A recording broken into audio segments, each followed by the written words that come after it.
மாணிக்கம் பெரிய விசிறி வலையை பறக்க விரித்து போட்டபடி ராமுவை கூப்பிட்டார். ஒரு முறைக்கு இன்னொரு முறை அவருடைய குரல் உயர்ந்து கொண்டே இருந்தது. 4ஆம் தடவையாக எலே ராமு என்று அவர் குரல் பலமாக கேட்டபோது, இப்பத்தான் வெளியே போனான் என்று அவர் மனைவி உள்ளே இருந்து பதிலளித்தாள். ராமு வெற்றிலை இடித்து தரும் நேரம் அது. 2-3 வருடமாக அவன்தான் வெற்றிலை இடித்து தருகிறான். அநேகமாக அதில் மாறுதல் ஏற்படவில்லை. ஒருநாள் தூண்டில் முள் தன் உள்ளங்கையை கிழித்து காயப்படுத்தியதும் மாணிக்கம் ராமுவின் சின்னஞ்சிறிய கையை பிடித்து வெற்றிலை இடிக்க கற்றுக் கொடுத்தார். அவனோ அவர் சொன்னதையெல்லாம் காதில் போட்டுக்கொள்ளாமல் கையை அழுத்தி பிடித்து வேகமாக வெற்றிலை இடித்தான். அப்படி இடிப்பது அவனுக்கு உற்சாகமாகவும் மகிழ்ச்சியாகவும் இருந்தது. 3ஆம் நாள் உலக்கையை கையில் பிடிக்க முடியவில்லை. புதிதாக 2 கொப்புளங்கள் கிளம்பிவிட்டன. அவனிடம் தன் பெரிய கையை அகல விரித்து காட்டி மாணிக்கம் கெக்கெக்கெக்கவென்று சிரித்தார். தெரியுமா, 42ஆம் வயசுல இருந்து வெத்தலை இடிக்கிறேன். இன்னும் ஒரு கொப்புளம் வரல. ஆனா உனக்கு 2 நாளில 4 கொப்புளம். இதுக்குத்தான் சொல்றத கேட்கணுங்கிறது. நோ என்றபடி வெற்றிலை இடிப்பதிலுள்ள சூட்சமங்களை தாழ்ந்த துணியில் விவரித்தார். அவன் ஒவ்வொரு வார்த்தையையும் கவனமாக காதில் வாங்கிக் கொண்டான். ஆனால் ஒருமுறையும் அவர் சொல்வதை பின்பற்றுவதில்லை. அவனுக்கொரு தனி குணம், முறித்து கொண்டு போவது. மாணிக்கம் தெற்கு துறையில் தூண்டில் போட்டால் அவனோ கிழக்கு துறைக்கு தூண்டிலை எடுத்துக்கொண்டு செல்வான். தாத்தாவிடமிருந்து பிரிந்து வந்த அன்றே அந்த இடத்தை கண்டுபிடித்தான். ஒரு பகல் பொழுது முழுவதும் சின்ன தூண்டிலை தாத்தா கூடவே போட்டு ஒரு மீனும் கிடைக்காமல் போகவே அவனுக்கு ஏமாற்றமாக இருந்தது. தாத்தாவை நோக்கி திரும்பினான். அவர் பார்வை தக்கையின் மீது இருந்தது. அந்த பக்கமா போறேன் தாத்தா என்று தன் அதிர்ஷ்டத்தை தேடிச் சென்றான். ஒற்றையடி பாதையிலேயே நடந்து ஆனை சரிவில் இறங்கி புன்னை மரத்தடியில் நின்று தூண்டிலை வீசினான். சற்று நேரம் தக்கை அசையவில்லை. போட்டது போலவே கிடந்தது. பிறகு மினுக்கு மினுக்கென்று ஒரு அசைவு. சின்னஞ்சிறிய மீன் குஞ்சுகள் இரையை அரிக்கின்றன. தக்கை முன்னும் பின்னுமாக அசைந்தது. அவன் தக்கையை ஆழ்ந்து நோக்கினான். திடீரென்று நீரில் ஒரு அசைவு. அலையலையாக நீர் வட்டமிட்டது. ஆனால் தக்கை அசையவற்று கிடந்தது. அவன் தூண்டிலை மேலே எடுத்து பார்த்தான். வெறும் முள் மட்டும் வந்தது. இரையை சிறிய மீன்கள் நினிவாயால் அரித்து தின்றுவிட்டன. தூண்டிலை எடுத்துக்கொண்டு கரைக்கு சென்றான். பெரிய கொட்டாங்கச்சியிலிருந்து மண்ணை தள்ளி ஒரு மண்புழுவை எடுத்து கோத்து தூண்டிலை அள்ளி கொடியோரமாக வீசினான். இப்படி இடம் மாறும் பழக்கமெல்லாம் தாத்தாவிடம் கிடையாது. ஓரிடத்தில்தான் தூண்டில் போடுவார். மீன் கிடைத்தாலும் சரி, கிடைக்காவிட்டாலும் சரி, அவர் இடம் மாறாது. ஆனால் கையை நீட்டி தூண்டிலை சற்று தள்ளி நூலை கூட்டிக் குறைப்பார். வாயிலிருந்து ஒரு வார்த்தையும் வராது. குளத்தங்கரைக்கு வந்தவுடனே பேச்சு நின்றுவிடும். அமைதியாகவும் கம்பீரமாகவும் நின்று தூண்டிலை வீசுவார். ஒரு மீனும் பிடிக்காமல் போக மாட்டேன் என்ற உறுதியுடன் தக்கையை பார்த்தான். தக்கை குதித்து திடீரென்று மேலே எழும்பியது. அவன் முழு கவனமும் தூண்டிலில் விழுந்தது. கையை தளர்த்தி நூலை தாராளமாக விட்டான். சரசரவென்று தக்கை கண்ணுக்கு தெரியாமல் நீரில் அழுந்தியது. மேலும் மேலும் தண்ணீரில் இறங்கியது. மீன் வேக வேகமாக இரையை விழுங்குகிறது என்பதை உணர்ந்து கொண்டான். இம்மாதிரி சந்தர்ப்பங்களில் தாத்தா எப்படி நடந்து கொள்வார் என்பது அவன் நினைவுக்கு வந்தது. மீசையை ஒரு விரலால் தள்ளிவிட்டுக் கொள்வார். முகம் மலரும். நரையோடிய மீசை ஒரு பக்கமாக ஒதுங்க சிறு புன்சிரிப்பு ஒன்று வெளிப்படும். பதற்றமில்லாமலும் ஆர்ப்பாட்டமின்றியும் நேராக தூண்டிலை இழுப்பார். மீன் துடி துடித்து மேலே வரும். அநேக சந்தர்ப்பங்களில் தலைக்கு மேலே வந்த மீன் ஆட்டத்தாலும் உழுப்பலாலும் தப்பித்துக் கொண்டு போவதுண்டு. ஒருமுறை தாத்தா தூண்டிலை தலைக்கு மேலாக இழுக்கும்போது, கொஞ்சம் வெட்டி சுடுக்கி இழுங்க தாத்தா என்று கத்திவிட்டான். அவர் மெல்ல திரும்பி பார்த்தார். உதற்றில் சிரிப்பு தெரிந்தது. அவன் பின்னுக்கு நகர்ந்து மறைந்தான். மாணிக்கம் தூண்டிலை தன் விருப்பப்படி இழுத்தார். மேலே வந்த கொண்டாய் ஒரு உழுப்பு உழுப்பி துள்ளி தண்ணீரில் போய் விழுந்தது. அவன் தூண்டிலில் சிக்கிய மீன் தப்பித்துக் கொண்டாட முடியாது. சாதுரியமாகவும் கனமாகவும் இழுத்து கரைக்கு கொண்டு வந்து விடுவான். தன் தீர்மானப்படியும் விருப்பப்படியும் தூண்டிலை இழுக்கலாம். கட்டுப்படுத்த யாருமில்லை. ராமு தண்ணீருக்குள்ளேயே தூண்டிலைச் சொடுக்கி வலது பக்கமாக இழுத்தான். ஒரு பெரிய மயிலை துடி துடித்து கரைக்க வந்தது. தூண்டிலை கீழே போட்டுவிட்டு காய்ந்த சருகுகளின் மேல் விழுந்து குதிக்கும் மயிலையை பார்த்தான் ராமு. மனதிற்குள்ளே சந்தோஷம். தன்னந்தனியாக ஒரு மயிலையை பிடித்து விட்டான். தாத்தா தூண்டிலை கூட எப்பொழுதாவது ரொம்ப அபூர்வமாகத்தான் மயிலையாகப்படும். நெளிந்தோடும் மயிலையின் கழுத்தை பின்பக்கமாக பிடித்து மேலே தூக்கினான். அதை பற்றி தாத்தா நிறைய சொல்லியிருந்தார். மீனிலே அது ஒரு தினுசு. வீச்சு வீச்சாக முள்ளும் மீசையும் உண்டு. முள் குத்தினால் கடுக்கும். 2-3 நாட்களுக்கு மீன் பிடிக்கும்போது முதன்முறையாக மயிலை அவனை கொட்டியது. வலி தாழாமல் துடி துடித்து போனான். அதிலிருந்து மயிலை மீது அவனுக்கு தனியாக கவனம். அதே கவனத்தோடு மயிலையை பிடித்து தூண்டில் முள்ளை பிடுங்கினான். நீதான் பிடிச்சியா என்று கேட்டுக்கொண்டு தாத்தா அருகில் வந்தார். தாத்தாவின் கேள்விக்கு பதில் அளிக்கவில்லை. குனிந்தபடியே தன் வேலையை செய்து கொண்டிருந்தான். பெரிய தூண்டிக்காரனாயிட்ட நீ, மாணிக்கம் அவன் தலை மீது கை வைத்தார். ராமு சற்றே நகர்ந்தான். தாத்தா மீது திடீரென்று அவனுக்கு கோபம் வந்தது. தன்னை அழிக்க பார்க்கிறான் என்ற பயமும் தோன்றியது. அவர் பிடியில் சிக்காமல் ஒதுக்கினான். அன்றையிலிருந்து அவன் தன்னிடமிருந்து பிரிந்து செல்வது மாதிரி மாணிக்கத்திற்கு தோன்றியது. அந்நினைவு வந்ததுமே அவர் எரிச்சலுற்றார். இருக்கையை விட்டு விரைவாக எழுந்து வெற்றிலை பெட்டியை எடுத்து கொண்டு வந்து திண்ணையில் உட்கார்ந்தார். எத்தனை வெற்றிலை போட்டு எவ்வளவு சுண்ணாம்பு வைத்து இடிப்பது என்பதெல்லாம் மறந்து போய்விட்டது. வெற்றிலை பெட்டியை ஒரு பக்கமாக தள்ளி வைத்துவிட்டு தெருவுக்கும் வீட்டுக்குமாக நடந்து கொண்டிருந்தார். சற்றைக்கெல்லாம் ராமு அவசர அவசரமாக ஓடி வந்தான். மாணிக்கம் நிதானமாக அவனை ஏறிட்டு பார்த்தார். முற்றத்திற்கு ஓடி கையை அலம்பிக் கொண்டு வந்து வெற்றிலை இடிக்க ஆரம்பித்தான். இடித்த வெற்றிலையை வாங்கி வாயில் திணித்து கொண்டு, "செத்த முன்ன எங்க போயிருந்த?" என்று கேட்டார் மாணிக்கம். "அந்த பெரிய மீனு." கெக்க கெக்கவென்று பெரும் சிரிப்பு வெளிப்பட்டது. அவன் ஆச்சரியத்தோடு தாத்தாவை பார்த்தான். "அதை பிடிக்க புறப்பட்டுட்டியோ?" அவர் குரல் திடீரென்று உயர்ந்தது. "அதை உன்னாலையும் பிடிக்க முடியாது, உங்கப்பானாலையும் பிடிக்க முடியாது." ராமு தற்பெருமை அடிக்கும் தாத்தாவை ஓரக்கண்ணால் பார்த்தான். அவன் கொடுத்த வெற்றிலையை வாங்கி அடக்கிக் கொண்டு பெரிய தூண்டிலுடன் குளத்தை நோக்கி சென்றான். அந்த தூண்டிலை ஒரு மீனும் அறுத்ததில்லை. அநேகமாக மீனால் அறுக்க முடியாத தூண்டில் அது. ராமுவும் கூட சென்றான். கயிற்று தூண்டிலை வீசிய சற்று நேரத்திற்கெல்லாம் தக்கை சர்ரென்று அழுந்தியது. கீழே சென்ற பாக்கில் மேலே வந்தது. எம்பி குதித்தது, ஆடியது. ராமு கயிற்றை பிடித்து இழுத்தான். ஏதோ ஒன்று வெடுக்கென்று உள்ளுக்குள் இழுத்தது. பெரிய மீன் இரையை தின்ன ஆரம்பித்து விட்டது தெரிந்தது. அவன் விரைந்தோடி சென்று தாத்தாவை அழைத்து கொண்டு வந்தான். அதுக்குள்ள அம்பட்டு கிச்சா என்று வந்த மாணிக்கம் புன்னை மரத்தில் கட்டியிருந்த கயிற்றை அவிழ்த்து பிடித்து தக்கையை நோட்டமிட்டார். பெரிய தக்கை பொய்க்கால் குதிரை மாதிரி ஆட்டம் போட்டது. இன்னும் மீன் இரையை விழுங்கவில்லை என்று அவருக்கு தோன்றியது. கயிற்றை தளரவிட்டார். குதியாட்டம் போட்டுக் கொண்டிருந்த தக்கை குறுக்காக கீழே அமுங்கியது. இரையை உள்ளுக்குள் இழுத்து கொண்டு போய் மீன் விழுங்குகிறது. கை விரைவாக கயிற்றை இழுத்து பிடித்தது. மீன் ஆத்திரத்தோடு உள்ளுக்குள் வெடுக்கு வெடுக்கென்று இழுத்தது. அனுமானம் சரி. தூண்டில் முள் தொண்டையிலே குத்திக் கொள்வதற்கு நூலை தளரவிட்டு மீன் ஆர்ப்பாட்டத்தை துவங்குவதற்கு முன்னே இழுத்து போட வேண்டும் என்று தீர்மானித்துக் கொண்டார் மாணிக்கம். அவர் கண்கள் வசதியான இடத்தை தேடின. புன்னமரச்சரிவில் நின்று கயிற்றை விறுவிரென்று இழுத்தார். 2 பாகம் தடையின்றி வந்த மீன் உள்ளுக்குள்ளிருந்து வாளான் தண்ணீரை படார் என்று அடித்தது. மாணிக்கம் கயிற்றை தளரவிட்டு முழு பலத்தோடு இழுத்தார். மேலே வந்த மீன் திடீரென்று தாவி குதித்தது.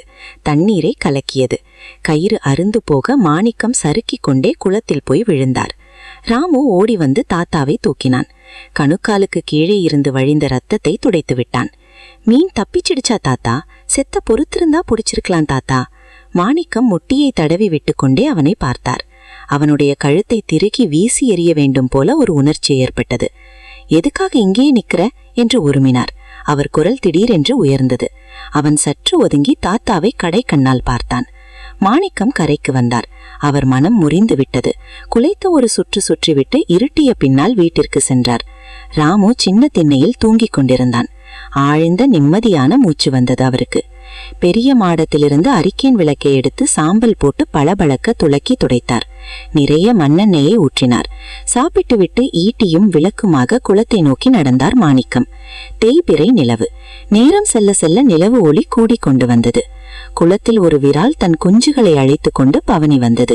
பெரிய விரால். அநேகமாக 4-5 ரூபாய் பெறும்.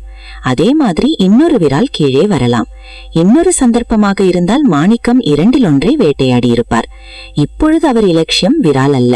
தண்ணீரை அலங்க மலங்க அடிக்கும் வாளை. ஆற்றிலிருந்து புதிதாக குளத்திற்கு வந்திருக்கும் வாளை. அதுதான் குறி. குளத்தில் ஏற்படும் ஒவ்வொரு சலசலப்பையும் உன்னிப்பாக கவனித்தபடி குளத்தை சுற்றி வந்தார். நாவற்பழங்கள் விழும் சப்தத்தை தவிர வேறு வழியே திரும்பி சென்று விட்டதோ என்ற எண்ணமும் தோன்றியது. விளக்கை சற்றே பெரிதாக்கி எட்டிய வரையில் குளத்தை ஊடுருவி நோக்கினார். தெற்கு முனையை தாண்டும் போது வாளை கண்ணில் பட்டது. வேகமாக வாளை சுழற்றி ஒரு கொண்டை கூட்டத்தை சாடியது. மாணிக்கம் நின்றார். அவர் பார்வை இறந்த கொண்டைகளை விழுங்கும் வாளை மீது தீர்க்கமாக விழுந்தது. சற்று நேரம் இங்கேயே வாளை இருக்கும். இப்பொழுதுதான் வேட்டையை துவங்கியிருக்கிறது. பசியார வேட்டையை முடித்துக்கொண்டு புறப்படுவதற்கு நேரமாகலாம். அவர் வசதியான இடத்தை தேடி பிடித்தார். விளக்கு பெரிதாகி வெளிச்சத்தை உமிழ்ந்தது. நிலவும் பளிச்சென்றிருந்தது. சரியான நேரம். வாளை இரையை அவசரமின்றி விழுங்கிக் கொண்டிருக்கிறது. 2 அடி முன்னே சென்று ஈட்டியை மேலே உயர்த்தினார். நீரின் ஒரு சுழிப்பு. எங்கிருந்தோ ஒரு பெரிய கொண்டை குறுக்காக எழும்பி பாய்ந்தது. ஈட்டி அதன் செதில்களை பீத்து கொண்டு சென்றது. எல்லாம் ஒரு நிமிஷத்தில் வீணாகிவிட்டது. அவர் நினைத்தது மாதிரி ஒன்றும் நடக்கவில்லை. குளத்தில் இறங்கி ஈட்டியை தேடி எடுத்துக்கொண்டு கரைக்கு வந்தார். மீன் கலவரமுற்றுவிட்டது. அதனுடைய ஆர்ப்பாட்டத்தையும் குதூகலம் நிறைந்த விளையாட்டையும் காணோம். மாணிக்கம் கால்கள் சோர்வுற கரையோரமாக சுற்றி வந்தார். மீன் குளத்தில் இருப்பதற்கான ஒரு தடயமும் கிடைக்கவில்லை. சலிப்பும் சோர்வும் மிகுந்தன. கோழி கூவும் நேரத்தில் விளக்கும் ஈட்டியுமாக தள்ளாடிக்கொண்டே வீட்டிற்கு சென்றார் மாணிக்கம். அடுத்த நாள் வெகு நேரம் வரையில் அவரால் ஒன்றும் செய்ய முடியவில்லை. பலவீனமுற்று போனார். மனதில் ஏக்கமும் கவலையும் நிறைந்தது. மீனை பற்றி ஆத்திரம் நிறைந்த உணர்ச்சி திடீரென்று தோன்றியது. அந்த கணத்திலேயே எழுந்து உட்கார்ந்தார். ஒன்னு நான், இல்லை அது, 2 பேருக்கும் இருக்க கணக்கை தீர்த்து கொள்ளணும். பரன் மீது ஏறி 2 ஆண்டுகளுக்கு முன்னே கட்டி போட்ட தூண்டிலை எடுத்துக்கொண்டு குளத்திற்கு சென்றார். குளத்தங்கரையில் பெரிய மீன் துள்ளி குதித்து விளையாடுவதை பார்த்து கொண்டு ராமு உட்கார்ந்திருந்தான். மாணிக்கத்தின் முதல் பார்வை மீன் மீதும் அடுத்து ராமு மீதும் விழுந்தது. தலையசைத்து அவனை அருகே அழைத்தார். அப்புறம் தனக்கே கேட்காத குரலில், என்ன பண்ணிக்கிட்டு இருக்க என்று வினவினார். அவன் மௌனமாக இருந்தான். என்னதான் கேக்குற? காதை பிடித்து தன் பக்கம் இழுத்தார். எம்மா நேரமா தேடிக்கிட்டு இருக்கா, நீ இங்கே வந்து குந்திருக்க என்று தள்ளினார். கீழே விழுந்து எழுந்த ராமு தாத்தாவின் விகாரமான முகத்தை பார்த்து துணுக்குற்றான். அவன் அவர் பார்வையிலிருந்து மறைந்த பின்னால் குளத்தில் வாழை எழும்பி குதித்தது. தண்ணீர் நாலா பக்கமும் சிதறியது. எவ்வளவு பெரிய மீன்! ராஜா மாதிரி! மாணிக்கம் மீசையை தள்ளிவிட்டு கொண்டு வடிகால் பக்கமாக நடந்தார். மீன் வடிகால் பக்கமாக சுற்றி கொண்டிருப்பது தெரிந்தது. வெளியில் ஓடிப்போக இடம் தேடுகிறது. மாணிக்கம் அவசர அவசரமாக கலையத்திலிருந்து ஒரு உயிர்கொண்டையை எடுத்து அப்படியும் இப்படியும் திருப்பி பார்த்தார். சரியாக வளர்ச்சியுற்ற இரை. முள்ளில் கொத்துவிட்டால் 2 மணி நேரத்திற்கு மேல் தாங்கும். மீன் இங்கேயே இருப்பதால் அநேகமாக இந்த கொண்டையிலே பிடித்து விடலாம். கொண்டையை சாய்த்து பிடித்து 4-5 செதில்களை முள்ளாலேயே பெயர்த்துவிட்டு நடுமுதுகில் தூண்டில் முள்ளை செருகி தூண்டிலை தண்ணீரில் போட்டார். தக்கை குத்திட்டு அசைந்தது. இறை வாழையை எப்படியும் கவர்ந்தெடுத்துவிடும் என்ற எண்ணம் நேரம் செல்ல செல்ல வலுவடைந்து கொண்டே வந்தது. சப்தம் செய்யாமல் நீரில் இறங்கி தூண்டிலை அள்ளி கொடியோரமாக வீசினார். தக்கை வேகமாக அசைந்தாடி போய் அள்ளி இலையை சொருக்கிக் கொண்டது. ஒரு பக்கமாக இழுத்து விட்டார். மெல்ல மெல்ல தக்கையின் ஆர்ப்பரிக்கு முழுவதும் அடங்கி ஒடுங்கியது. இரை இறந்து விட்டது. மாணிக்கம் மீண்டும் நீரில் இறங்கி தூண்டிலை இழுத்து இரையை தண்ணீரில் சுழற்றி சுழற்றி அடித்தார். மீன் பஞ்சு பஞ்சாய் சிதறி நாலா பக்கமும் பறந்தது. வெறும் தூண்டிலை சுருக்கி கொண்டு வந்து மரத்தடியில் உட்கார்ந்தார். இப்பொழுது ஒவ்வொருற்றின் மீதும் வெறுப்பு ஏற்பட்டது. ராமுவை இழுத்து வந்து 4 அறைகள் கொடுத்து தண்ணீரில் மூச்சு திணற அமுக்க வேண்டும் போல தோன்றியது. அதே நினைவோடும் ஆத்திரத்தோடும் இன்னொரு கொண்டையை எடுத்து செருகி குளத்தில் வீசினார். தூண்டில் விழுந்ததும் நீர் பெரிதாக சுழிந்தது. வாழை மீன் உல்லாசமாக விளையாடியது. மாணிக்கம் மீசையை ஒரு பக்கமாக தடவி விட்டு கொண்டு புளிய மரத்தில் நன்றாக சாய்ந்தார். வழக்கத்திற்கு மாறான சில பழக்கங்கள் அவரிடம் தோன்றின. தனக்குத்தானே பேசிக்கொள்ள ஆரம்பித்தார். இவனை ஏமாத்தி போட்டு எங்கேயும் போயிட முடியாது என்று மீனுக்கு அரை கூவல் விட்டார். உல்லாசமான சீழ்கை ஒலி அவரிடம் இருந்து பிறந்தது. தக்கை அசைந்தது. பெரிய மீன் வந்துவிட்டது. மாணிக்கம் எழுந்து நின்றார். மீன் வாளால் தண்ணீரை அடித்தது. மேலே வந்து வாளை திறந்து மூச்சு விட்டது. வேகமாக கீழே அமுங்கியது. சரசரவென்று நீர்க்குமிழ்கள் தோன்றின. மீன் கிழக்கே சென்றது. தெற்கு பக்கத்தில் பூவரசு மரத்திலிருந்து ஒரு மீன் குத்தி குருவி நீரில் குதித்தெழுந்து பறந்தது. கொக்கு ஒன்று பறந்து அள்ளி இலையில் அமர்ந்தது. மாணிக்கம் கயிற்று தூண்டிலை சற்றே இழுத்து பிடித்தார். தக்கை மெல்ல அசைந்தாடி கொண்டிருந்தது. விராலோ கொண்டையோ வராமல் இருந்தால் பெரிய மீனை பிடித்து விடலாம். கரையேறி கடக்கு பக்கமாக நடந்து இலுப்பை மரத்தடியில் உட்கார்ந்து சுருட்டை எடுத்து பற்ற வைத்தார். சுருட்டு ஒன்றுக்கு 2 புகைத்தாயிற்று. ஆனால் குளத்தில் எவ்வித ஆர்வாரமும் சுழிப்பும் இல்லை. நீர் அமைதியோடு இருந்தது. கொக்கு ஒன்று மேலே எழும்பி பறந்து சென்றது. மாணிக்கம் சோர்வோடு எழுந்து வீட்டிற்கு சென்றார். ராமு கண்ணியை சரி பார்த்து கொண்டிருந்தான். அதை பார்த்தவுடன், எலே, எப்ப சொன்ன வேலை, இப்பதான் செய்யற என்று உருமினார். அவன் பதில் ஒன்றும் சொல்லவில்லை. மௌனமாக தலை குனிந்தபடியே குதிரை மயிருக்கு எண்ணெய் தடவி சிக்கலை பிரித்து கொண்டிருந்தான். எலே, கேட்கிறது காதிலே உழுவதா? சின்ன திண்ணைக்கு தாவி அவன் தலைமயிரை பற்றினார். அவன் தலை நிமிர்ந்தான். கண்களில் நீர் தழும்பியது. தாத்தாவின் முகத்தில் மண்ணெண்ணெய் ஊற்றி கொளுத்த வேண்டும் போல ஒரு ஆத்திர உணர்ச்சி தோன்றியது. நேத்திலிருந்து என்ன பண்ணின? தலையை அசைத்து மேலே தூக்கினார். எதுக்காக அவனை போட்டு இப்படி 2 நாளா கொல்றீங்க என்று கேட்டாள் அவன் மனைவி. பின்ன தரித்திரத்தை தலையிலா தூக்கி வச்சுக்குவாங்க. இப்படி அடிச்சு கொள்ள நாதி இல்லாமலா போயிட்டோம்? 8 கட்டு சனம் உண்டு உனக்கு. மவ செத்த அன்னைக்கே தெரிஞ்சிச்சே. என்னடி சொன்ன திருடன் மவளே என்று அவள் கன்னத்தில் அறைந்தார். நல்லா கொல்லு, எங்க 2 பேரையும் தின்னுபுட்டு நடுச்சந்தியில நில்லு என்று ஒவ்வொரு அடிக்கும் சொல்லி அழுதாள். வாயமூடு, அவள் குரல் உயர்ந்தது. மாணிக்கம் இடுப்பில் போட்டிருந்த பெரிய பெல்ட்டை கழற்றினார். போ உள்ளே, என்ன கொல்லு, உன்னத்தான் கட்டிக்குவேன்னு சாதி சனத்தையெல்லாம் விட்டுட்டு வந்தனே, அதுக்கு இந்த பச்சை மண்ணோட என்னையும் கொல்லு. பெரிய ரம்ப இவ, நான் இல்லாட்ட 1000 பேர் வந்திருப்பான். அவர் பெல்ட்டு மார்பிலும் கன்னத்திலும் பாய்ந்தது. அவள் துடித்து கீழே விழுந்து ஓலமிட்டாள். அக்கம் பக்கத்து வீடுகளிலிருந்து ஒவ்வொருவரா ஓடிவர ஆரம்பித்தார்கள். மாணிக்கம் பெல்ட்டை ராமுமுகத்தில் வீசி எறிந்துவிட்டு திண்ணையில் சாய்ந்து உட்கார்ந்தார். அவளோ ஒவ்வொரு பழைய கதையையும் விஸ்தாரமாக சொல்லி அழுது கொண்டிருந்தாள். அவள் சொன்னது அவர் மனதைத் தொட்டு இறங்க வைத்தது. பல ஆண்டுகளுக்கு முன்னால் விட்ட சண்டையை மறுபடியும் துவங்கியதற்காக வருத்தமுற்றார். அவருடைய ஒரே மகள் கல்யாணமான 2ஆம் வருடம் ராமுவை விட்டுவிட்டு காலமானதும் மணமுடிந்து போனார். அந்த மணமுறிவின் விளைவாகவே மனைவியோடு சண்டை போடுவதும் நின்றது. துக்கம் பெருக பெருக கோபம் நீற்றுச் சாம்பலாகியது. ஆனால் இன்றைக்குத்தான் ரொம்ப தூரம் சென்று விட்டதாக எண்ணினார். சண்டையை ஆரம்பித்திருக்க வேண்டாம் என்று தோன்றியது. மகளைப் பற்றி கவி புனைந்து அரற்றிக் கொண்டிருந்தாள் அவர் மனைவி. தான் உயிருக்கு உயிராக நேசித்த மகளின் நற்பண்புகள் விவரிக்கப்படுகையில் அவரால் தாழ முடியவில்லை. மெல்ல எழுந்து நடக்கலானார். கால்கள் குளத்தை நோக்கிச் சென்றன. குளம் அமைதியாக இருந்தது. தூண்டில் அருகில் சென்று பார்த்தார். தக்கை மட்டுமே குதி போட்டுக் கொண்டிருந்தது.